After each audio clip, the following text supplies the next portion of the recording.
নির্বাচন কমিশন বলেছিল 2002 সালের লিস্টের নাম থাকলে আর কোনো কাগজপত্র দেখাতে হবে না। যদি তোমার নাম না থাকে তোমার বাপের নাম, বাপের নাম না থাকলে বাপের বাপ অর্থাৎ দাদুর নাম, দাদুর নাম না থাকলে দাদুর আব্বার নাম, তা যদি না হয় তোমার মায়ের নাম, মায়ের নাম না থাকলে মায়ের মা অর্থাৎ নানিমার নাম, অর্থাৎ কারো না কারো নাম থাকবে তো, পরিবারের কারো না কারো নাম থাকবে। লিঙ্কেজটা ঠিক রেখে খালি ফর্মটা ফিলআপ করো আর কোনো কাগজ দেখাতে 99% লোক যখন ফর্ম ফিলআপ করে জমা দিয়েছে তখন এখান থেকে বড় বড় নেতারা বিরাট বিরাট চেহারা নিয়ে ফোন করলো কি হবে, এক্সকিউজ মি দয়া করে শুনবেন স্যার, 99% লোক ফর্ম ফিলআপ করে দিয়েছে, 1 কোটি রোহিঙ্গা খুঁজে বের করার কথা আছে, এখন উপায় কি হবে? তখন বললে চিন্তা করবেন না, মাথাটা জাস্ট ভেতরে দিয়েছে, বাকি শরীরটা ভেতরে প্রবেশ করাবার দায়িত্ব আমারই আছে, টেনশন করবেন না। 99% লোক যখন ফর্ম ফিলআপ করে দিয়েছে, পরে দেখা যাচ্ছে কি একটা বুথ যদি হিসাব করে দেখা যায় মুসলিম এলাকাগুলো 500 ভোটার থাকলে 350 ভোটারের হিয়ারিং এর নোটিশ চলে এলো। কথা ঠিক কি না বলবো? হিয়ারিং এর নোটিশ কি হলো? আমার আবার কি সমস্যা? না সমস্যা তো আছে। কি সমস্যা হয়েছে? সমস্যা একটা আছে। কি সমস্যা আছে? 2002 সালে নাম ছিল আব্দুল খালেক আর 2025 সালে নাম হয়ে গেছে মোহাম্মদ আব্দুল খালেক। এই যে মোহাম্মদটা অ্যাড হয়ে গেছে এখানে সন্দের তালিকায় ফেলা হয়েছে, কাগজপত্র সাবমিট করো, আপনি চলে গেলেন হিয়ারিং, আপনাকে ডাকলো কি হলো? আমার আবার কি সমস্যা? না সমস্যা তো আছে। 2002 সালে নাম ছিল খাদিজা খাতুন, 2025 সালে নাম উঠে গেছে খাদিজা বেগম, বিয়ে হওয়ার পরে বেগম হয়ে গেছেন, অর্থাৎ ডিস্টার্ব তো আছেই। চলুন হিয়ারিং এ আসুন, টাইটেলের গোলমাল, হিয়ারিং এ আসুন, কাগজপত্র সাবমিট করুন। আমার আবার কি সমস্যা? না আপনার তো সমস্যা আছে, বয়সের ডিফারেন্স হয়ে গেছে, আপনার বাপের সঙ্গে আপনার বয়সের অনেক ডিফারেন্স। নির্বাচন কমিশন বলেছিল 15 বছরের যদি ডিফারেন্স হয় তাহলে তাকে সন্দের তালিকায় ফেলা হবে, লজিক্যাল ডিসক্রিপেন্সিতে তাকে আটকে দেওয়া হবে। এখন আপনাকে লজিক্যাল ডিসক্রিপেন্সিতে আটকে দেওয়া হয়েছে, সন্দের তালিকায় ফেলে দেওয়া হয়েছে, আপনি কাগজপত্র নিয়ে আসুন। কেন কি হয়েছে? বয়সের ডিফারেন্স। আগেকার দিনে বাড়িতে আপনি খবর নিয়ে দেখবেন প্রত্যেকটা কমিউনিটির মানুষের ভেতরে, জি প্রত্যেকটা কমিউনিটির মানুষের ভেতরে যে বাইরে আমার 5টা 6টা 7টা করে ছেলে পুলে হতো। এখনকার এগুলো যদিও এখন বেশিরভাগ সব সিজার রোগী, সিজার পেশেন্ট হয়ে যাওয়ার কারণে একটা দুটো তিনটের বেশি আর হয় না, কিন্তু আগেকার দিনে এগুলো হতো। এটা প্রত্যেকটা কমিউনিটির মানুষের ভেতরে হতো। কিন্তু এমন ভাবে মিডিয়ার মাধ্যম দিয়ে কিছু মানুষ এমন ভাবে কিছু কথা উপস্থাপন করে যেন মনে হয় ইসলাম ধর্ম অবলম্বী যারা বা মুসলিম সম্প্রদায় বলে যারা মুসলিম সম্প্রদায়ের মানুষ, যেন মনে হয় যত অপরাধ এদের, আর এদের ভেতরেই যেন মনে হচ্ছে 5টা 6টা 7টা করে ছেলে আর অন্য কোনো কমিউনিটির ভেতরে নেই। কিন্তু আপনি যদি সার্বিকভাবে দেখেন সমস্ত কমিউনিটির মানুষের ভেতরেই কিন্তু আগেকার দিনে আজ থেকে 20 বছর 30 বছর 25 বছর 20 বছর 15 বছর পিছিয়ে যান, আপনি দেখবেন 5টা 6টা 7টা করে ছেলে পেলে আগেকার দিনে হতো। কিন্তু এখন সেটা সিজার হয়ে যাওয়ার কারণে প্রত্যেক বাড়ি খবর নিলে একটা দুটো তিনটে বেশি হয় না। কিন্তু আপনাকে আমি একটা হিসাব দিই, যদি কোনো বাপ মনে করেন 6টা ছেলের বাপ বা 5টা ছেলের বাপ বা 7টা ছেলের বাপ, এখন ওই বাপের যদি বয়স হয় 75 অর্থাৎ 75 বছর যদি বয়স হয়, এখন বড় ছেলের বয়স কত হবে? আনুমানিক খুব বেশি বেশি হলে 50 থেকে 52 বছর বয়স। কেন? একটা 25 বছর 22 বছরের একটা ডিফারেন্স রাখতে হয়। তাহলে 22-25 বছরের যদি ডিফারেন্স রাখা হয় তাহলে খুব বেশি বেশি বয়স হলে কত? তার মানে তার বয়স এখন 50 থেকে 52 বছর। তাহলে বড় ছেলের বয়স যদি 50 থেকে 52 বছর হয় তাহলে 7 নম্বর ছেলেটার বয়স কত হবে? খুব বেশি বেশি হলে 28 থেকে 30 বছর। তাহলে 28 থেকে 30 বছর যার বয়স, বাপের বয়স কত? 75 বছর। তার মানে বয়সের ডিফারেন্স কত হচ্ছে? বয়সের ডিফারেন্স হয়ে গেল 45 বছর। কিন্তু কমিশনের কথা অনুযায়ী 15 বছরের যদি ডিফারেন্স হয় তার মানে লজিক্যাল ডিসক্রিপেন্সিতে আপনাকে আটকে দেওয়া হলো। তার মানে আপনি সন্দের তালিকায় চলে এলেন। আপনি আপনার বাপের বৈধ সন্তান হওয়ার পরেও কিন্তু সন্দের তালিকায় চলে এলেন। তার মানে আপনাকে আটকে দেওয়া হলো। তার মানে আপনাকে বলছে কাগজপত্র নিয়ে যাও। কাগজপত্র নিয়ে গিয়ে জমা দিলেন। জমা দেওয়ার পরে দেখা গেল তিনটে শ্রেণীর মানুষকে বিভক্ত করে দেয়া হলো, ভাগ করে দেয়া হলো। প্রথম একটা কি হলো, কিছু মানুষকে অ্যাপ্রুভ করা হলো, যাকে অ্যাপ্রুভ করা হলো তাকে অ্যাপ্রুভ করার পর সে বলছে শিক্ষিত ছেলের কাছে নিয়ে গিয়ে বলছে দেখো তো আমার লিস্টটা ঠিক আছে নাকি। সে বলছে চাচা তোমাকে অ্যাপ্রুভ করেছে। বলছে আলহামদুলিল্লাহ, তাহলে আমি এখানকার বৈধ নাগরিক হয়ে গেলাম। এবারে এরপরে যখন আন্ডার অ্যাডজুডিকেশন বেড়েছে, শিক্ষিত ছেলের কাছে নিয়ে গিয়ে বলছে দেখো তো এটা কি করেছে, আন্ডার অ্যাডজুডিকেশন নাকি সবাই বলছে আমি তো বুঝতে পারিনি, একটু দেখো তো। শিক্ষিত ছেলেটা তখন বলছে চাচা এটা আন্ডার অ্যাডজুডিকেশন করেছে, তার মানে বিচারের দিন হয়ে আছে, প্রসেসিং এ আছে, তোমার নামটা উঠে যাবে। বলে উঠবে তো? বলে হ্যাঁ উঠবে। বলে তাহলে আলহামদুলিল্লাহ, সেও বলে নিল আলহামদুলিল্লাহ। কিছু মানুষকে ডিলিট করে দিয়েছে, যাদেরকে ডিলিট করে দিয়েছে তাদেরকে বলছে ভাই এটা কি করেছে, বলছে ডিলিট, তার মানে নাম কেটে দিয়েছে। বলে তাহলে একটা উপায় কি করতে হবে, বলে 6 নম্বর ফর্ম ফিলআপ করে জমা দিয়ে দাও, আবার নাম উঠে যাবে। বলে নাম তাহলে উঠবে তো? বলে হ্যাঁ উঠে যাবে। বলে আলহামদুলিল্লাহ। এখন যে অ্যাপ্রুভ হয়েছে সে আলহামদুলিল্লাহ, যে আন্ডার অ্যাডজুডিকেশন খেয়েছে সে আলহামদুলিল্লাহ, যে ডিলিট খেয়েছে সেও আলহামদুলিল্লাহ। তাহলে সবাই যদি আলহামদুলিল্লাহ বললো তো ইন্নালিল্লাহটাকে পড়বে। কথা মনে বুঝতে পারেন? এইবারে যখন ভোট দিতে পারে না তখন বলছে ইন্নালিল্লাহ। কথা বুঝতে পারেন? কারণ সবাইকে একসঙ্গে যদি রাস্তায় নামিয়ে দেওয়া হয় তাহলে মালদার মতো গোটা পশ্চিম বাংলা হয়ে যাবে, যার কারণে সবাইকে একসঙ্গে না নামিয়ে এদেরকে ভাগ করে দেওয়া হলো। এই আন্ডার অ্যাডজুডিকেশন থাকার পরে দীর্ঘদিন পরে সেটা লিস্টে আস্তে আস্তে ডিলিটের খাতায় পৌঁছে গেল। পৌঁছে গিয়ে আপনি আর ভোট দিতে পারলেন না, অ্যাবসেন্ট হয়ে গেলেন। আপনাকে ডি ভোটার বানিয়ে দেওয়া হলো। পরে এখনো লিস্টে নাম উঠবে কি উঠবে না সেটাও কিন্তু এখন আপনি সিওর নয়, কনফার্ম নয়, কিন্তু আপনি বৈধ ভোটার, আপনাকে অবৈধ বানিয়ে দিয়ে খুব সহজেই মানুষ জিতে চলে এলো। এটাই হলো সিস্টেম, এটাই হলো তাদের প্রসেসিং। এই সিস্টেমে কিন্তু দল তৈরি হয়ে গেল। এই মুসলমান ভালো করে শুনে রেখে দেন। এইবার আপনাকে আমি একটা কথা বলি, ভালো করে শুনেন। তাহলে সব কাগজপত্র আপনি হিয়ারিং দিয়ে জমা করেছেন, Aadhaar card, voter card, PAN card, ration card, birth certificate, কেউ স্কুল অ্যাডমিট দিয়েছেন, কেউ পাসপোর্ট দিয়েছেন, কেউ ল্যান্ডের কাগজ দিয়েছেন। সব কাগজ দেওয়ার পরে যদি আন্ডার অ্যাডজুডিকেশন খেয়ে যদি ডিলিট হয়ে যেতে পারে তাহলে কিয়ামতের ময়দানে আমার মালিক ইচ্ছা করলে সেদিনে কি নামাজিকে ধরতে পারে না? এই নামাজি তুই নামাজ পড়েছিস? আল্লাহ নামাজ পড়েছিলাম। কত বছর থেকে শুরু করেছিস? 60 বছর থেকে। আমার হিসাব দেখাচ্ছে 60 বছর। 60 বছর থেকে নামাজ পড়া শুরু করলি আর 62 বছরে মরে গেলি। মাত্র 2 বছরের নামাজ নিয়ে কবরে এলি। কিন্তু তুই নাবালক থেকে সাবালকের খাতায় যখন পদার্পণ করলি তখন থেকে তোর নামাজ ছিল না। আবার এই যে 2 বছর নামাজ পড়লি তাও আবার নামাজের কিছুই জানিস না, কিয়াম জানিস না, রুকু জানিস না, সিজদা জানিস না, নামাজ ভঙ্গের কারণ জানিস না, নামাজের ওয়াজিব জানিস না, মাকরু জানিস না, নামাজের পদ্ধতি সিস্টেম কিছুই তো জানিস না, অথচ নামাজ পড়ে চলে এলি।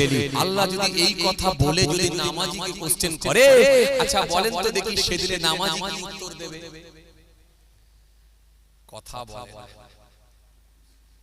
নামাজি হাই রে হাই, নামাজি কোন উত্তর? এখন আপনি বলবেন চাচা কিয়াম আমি জানি, রুকু জানি, সিজদা জানি। না বাবাজি জানেন না। সাল্লু কামা রাআইতুমুনি উসাল্লি। এই নামাজ আপনার হয় না, এটা 60 বছরের প্র্যাকটিসের জিনিস নয়, এটা হলো 7 বছরের প্র্যাকটিস। নবী বলেছেন 7 বছর থেকে পড়ো, এটা 60 বছরের নয়। কারণ আমাদের সিস্টেম আলাদা, বুড়ো হলে কথা বলে, আমাদের সিস্টেম আলাদা, বুড়ো হলে করব। আচ্ছা একটা কথা আপনাকে বলি, আচ্ছা বলেন তো দেখি একটা 27 বছরের ছেলে লটারির টিকিট কাটতে বেশি ইচ্ছা লাগবে না একটা 82 বছরের বুড়ো চাচা চাল লটারি কাটতে ইচ্ছা বেশি লাগবে? কথা বলে কবে 27 বছর না 82? কোনটা 27? কেন? যে ছেলেটা 27 বছর বয়স সে ভবিষ্যৎ নিয়ে চিন্তা করছে, ফিউচার নিয়ে চিন্তা করছে, তার পরবর্তী প্রজন্ম নিয়ে চিন্তা করছে। এখন সে চিন্তা করছে আমি লটারির টিকিট যদি না কাটি উপায় নাই, রাজমিস্ত্রির কাজ করে এই 500 টাকা ইনকাম করে কোনোদিনই আমি বিরাট বড় টাওয়ারের মতো বাড়ি করতে পারবো না। এখন যদি আমাকে টাওয়ারের মতো বাড়ি করতে হয়, 5 বিঘে জমি কিনে রেখে দিতে হয়, তাহলে আমাকে অসৎপথে ধরতে হবে, তার মানে আমাকে একটা লটারির টিকিটই মারতে হবে। তাহলে 27 বছরের ছেলেটা যদি লটারি কাটতে ইচ্ছুক ইচ্ছুক হয়, তার মানে 82 বছরের চাচা, সে বলবে আমার মাজায় ব্যথা, কোমরে ব্যথা, আমার দুবার স্ট্রোক হয়ে গিয়েছিল, মিনি প্যারালাইসিস হয়ে গেছে, এখন এই বয়সে আল্লাহর বাড়ি কাটার যোগ নাই বাবা, যতটুকু পাচ্ছি নামাজ পড়ছি আর আল্লাহর দরবারে চলে যাওয়ার জন্য প্রস্তুতি নিচ্ছি। তাহলে 82 বছরের চাচাটা অন্যায় কাজের দিকে যাবে না। তাহলে করা দরকার ছিল কখন ইবাদতটা? যুবক বয়সে। কিন্তু যুবক বয়সে যদি সে ইবাদত করত, তাহলে আল্লাহ তাকে পাপ মুক্ত বানিয়ে দিত। এই জন্য আল্লাহ বলে পাপ মুক্ত বানানোর জন্য তোমাকে ইবাদত দিয়েছি। কোরআন আপনাকে স্পষ্ট ঘোষণা দিচ্ছে, ইয়া আইয়ুহান নাস উবুদু রাব্বাকুমুল্লাযী খলাকাকুম ওয়াল্লাযীনা মিন ক্বাবলিকুম লাআল্লাকুম তাত্তাকুন। হে মনুষ্য জাতি, মানুষ সকল, তোমরা রবের ইবাদত করো যিনি তোমাদেরকে সৃষ্টি করেছেন, তোমাদের পূর্বের মানুষগুলোকে সৃষ্টি করেছিলেন।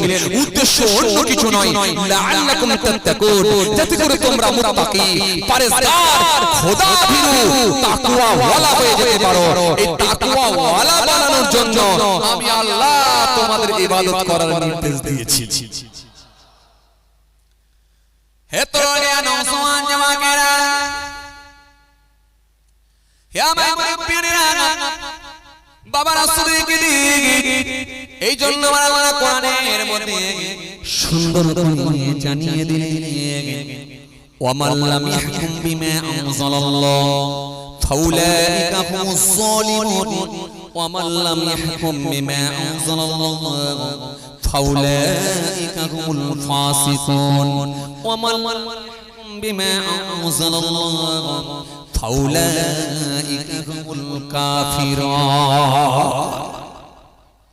কোরআনের মধ্যে আল্লাহ সুন্দর করে বলে, শোনো গোলাম, আমি আল্লাহ যে কানুন দিয়েছি, আমি আল্লাহ যে বিধান দিয়েছি, আমি আল্লাহ যে সংবিধান দিয়েছি, আমি আল্লাহ যে ল দিয়েছি, আমি আল্লাহ যে আইন দিয়েছি, তোমাদেরকে আমার কোরআনের আইনটা মানতে হবে।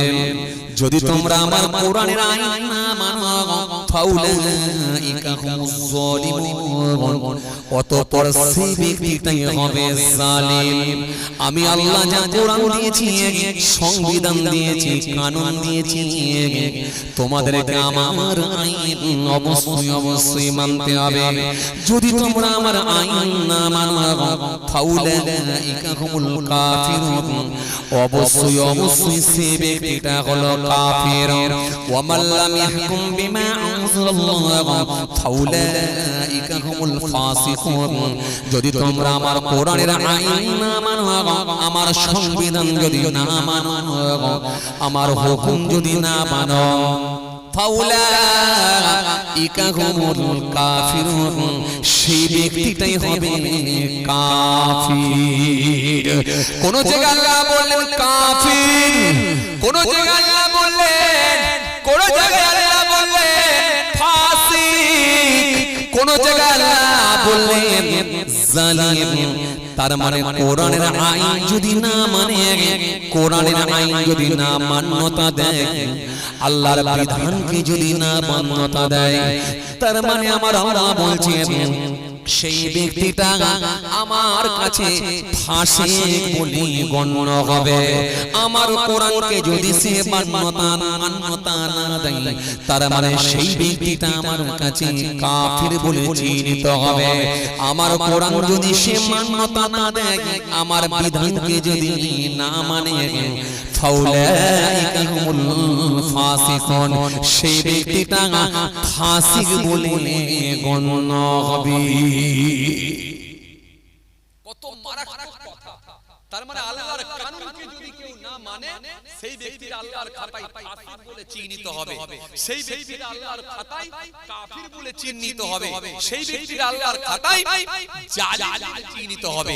দুনিয়ার জমিনে মানুষ তাকে দেখবে, ঈদ করবে, জুমার দিনে জুমার নামাজও দুই রাকাত পড়বে, মাথায় টুপি দিয়ে ওয়াজও শুনবে, ওয়াজও করতে আসবে, ওয়াজও শুনবে, কিন্তু আল্লাহর খাতায় সেই লোকটি ঈমানদার, ধার্মিক, আল্লাহ ওয়ালা বলে গণ্য হবে না। বাট সেই লোকটা কিন্তু আল্লাহর খাতায় ফাসিক বলে গণ্য হবে, জালিম বলে চিহ্নিত হবে, কাফির বলে চিহ্নিত হবে।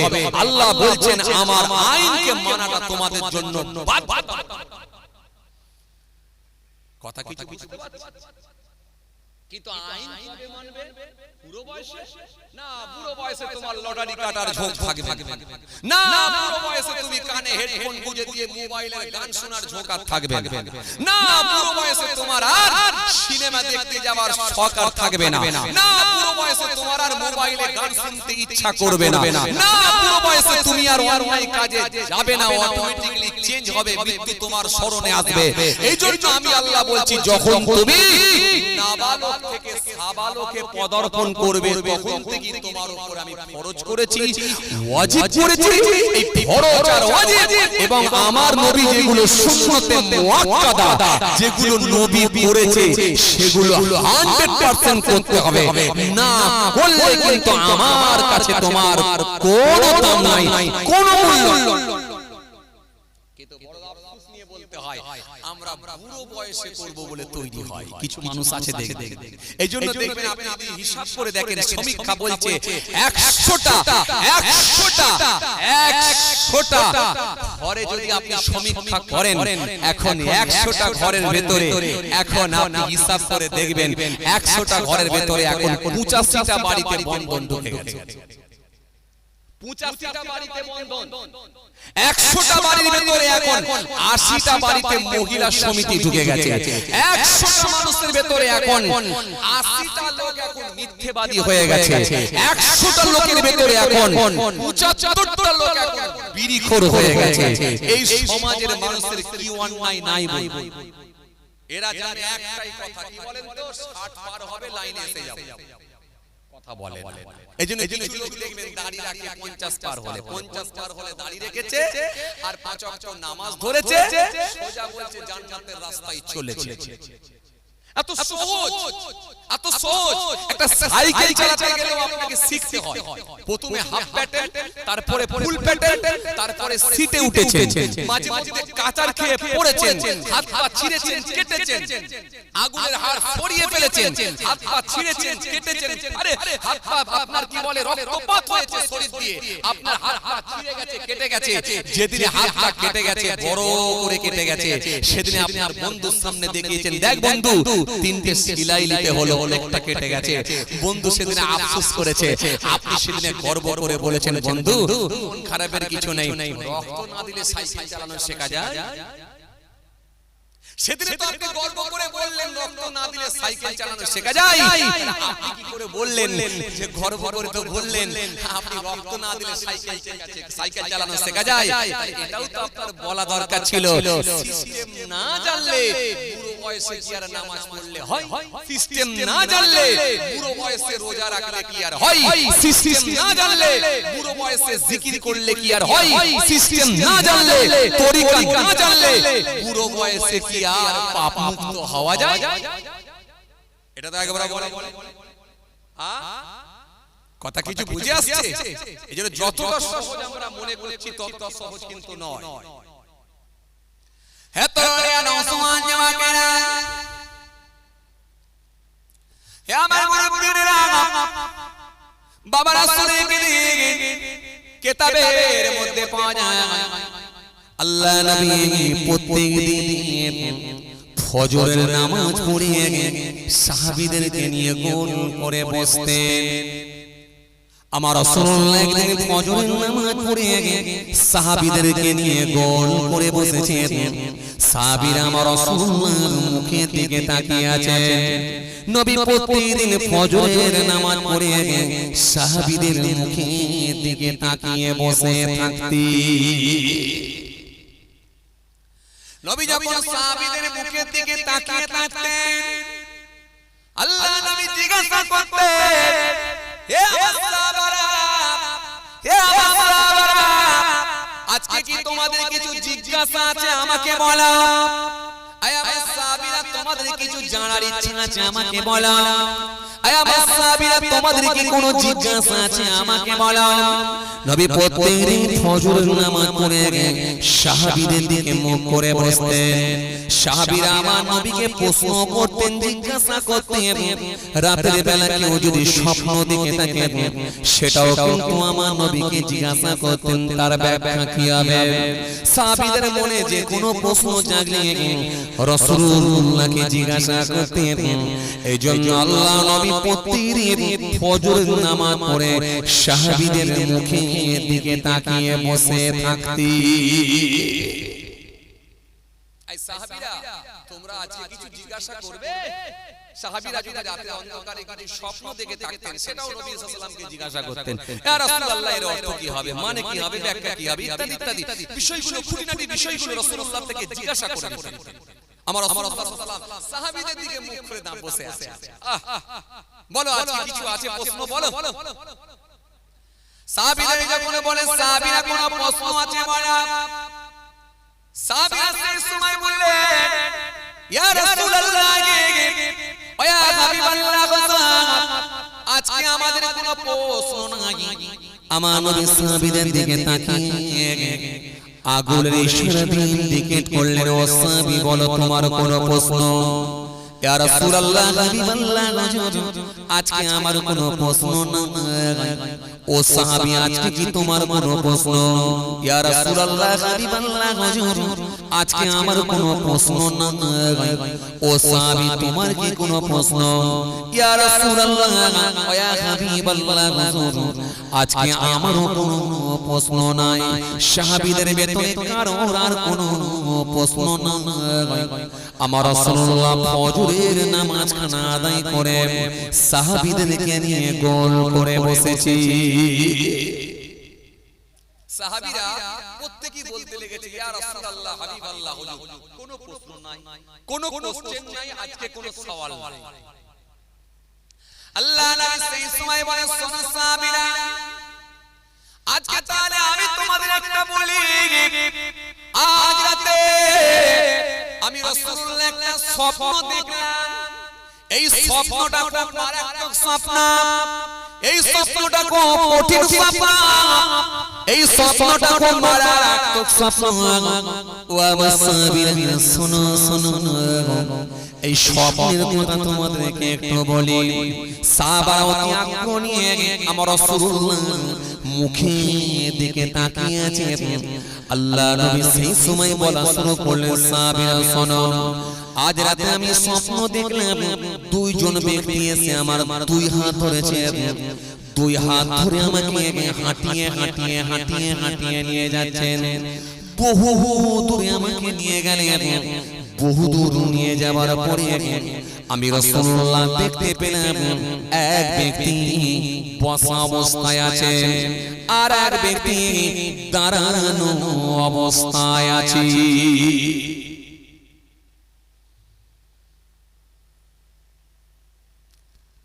এক ব্যক্তি বসা অবস্থায় আর এক ব্যক্তি দাঁড়ানো অবস্থায় আমি রাসূলুল্লাহ দেখতে পেলাম ওই দাঁড়ানো ব্যক্তিটার হাতেতে একটা লোহার করাত আছে ওই লোহার করাত দিয়ে বসা ব্যক্তিটার মাথার উপরে কাটতে লেগেছে কিন্তু সাহাবীরা শোনো যখন সামনের দিক দিয়ে কাটা শুরু করেছে সামনের দিক দিয়ে কাটতে কাটতে যখন পেছন দিকে যায় আর পেছন দিক থেকে কাটতে কাটতে যখন সামনের দিকে আসে অমনি দেখা যায় পেছন দিক থেকে সামনের দিকে আসার সাথে সাথে তার সামনের দিকে প্রথম অংশটা আগের কাটা অংশটা অটোমেটিকলি জোড়া লেগে যায় একদিক দিয়ে কাটা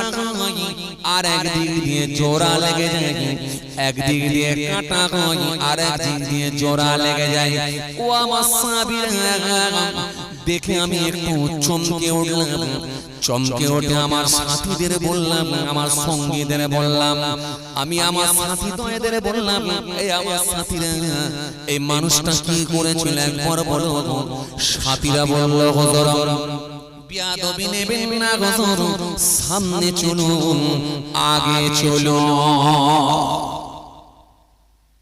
সাথীরা বলল হুজুর বিয়াদবি নেবেন না, সামনে চলুন, আগে চলুন। আমাকে আর কোনো কথা বললেন না, আগে চলুন হুজুর। আমি আমার সাথীদের কথা শুনে একটু আগের দিকে চলে গেলাম। আগের দিকে যাওয়ার পরে আমি রাসূলুল্লাহ দেখতে পেলাম। কিছুটা আগে যাওয়ার পর আমি রাসূলুল্লাহ দেখতে পেলাম, আমি নবী দেখতে পেলাম। কিছুটা আগে গিয়ে এক ব্যক্তি শায়িত আছে, একেবারে জমিনে শুয়ে আছে, আর এক ব্যক্তি দাঁড়িয়ে আছে দণ্ডায়মান হয়ে। ওই দাঁড়ানো থাকা ব্যক্তিটার হাতেতে বড় বড় পাথর আছে। ওই পাথর নিয়ে শুয়ে থাকা ব্যক্তিটার মাথাতে মারছে। যেই শরীরের সব ক্ষমতাকে প্রয়োগ করে যখন মাথার উপরে মারতে লেগেছে, মারার সাথে সাথে দেখা যায় অমনি ওর মগজটা ঘিলুটা বেরিয়ে ছড়িয়ে যাচ্ছে। অমনি আমি দেখতে পাচ্ছি পাথরটা ছিটকে দূরে গিয়ে পড়ে যাচ্ছি। আবার ওই দাঁড়ানো ব্যক্তিটা যেই পাথরটাকে কুড়িয়ে আনতে যায়, আনার সাথে সাথে দেখা যায় অমনি ওই মাথাটা আগের মতো জোড়া লেগে যায়। যার মগজটা ছড়িয়ে যাচ্ছিল, মগজের ঘিলু মগজ ছড়িয়ে গিয়েছিল, মাথাটা একেবারে চূর্ণ বিচূর্ণ হয়ে গিয়েছিল। ওর মাথাটা পাথর আনার সাথে সাথে অটোমেটিকলি ওর মাথাটা জোড়া লেগে যায়। ওর মাথাটা জোড়া লেগে যায়। যে দেখছি ওর মাথাটা জোড়া লেগে গেছে, আমি সেই সময় একটু চিন্তিত হয়ে পড়লাম।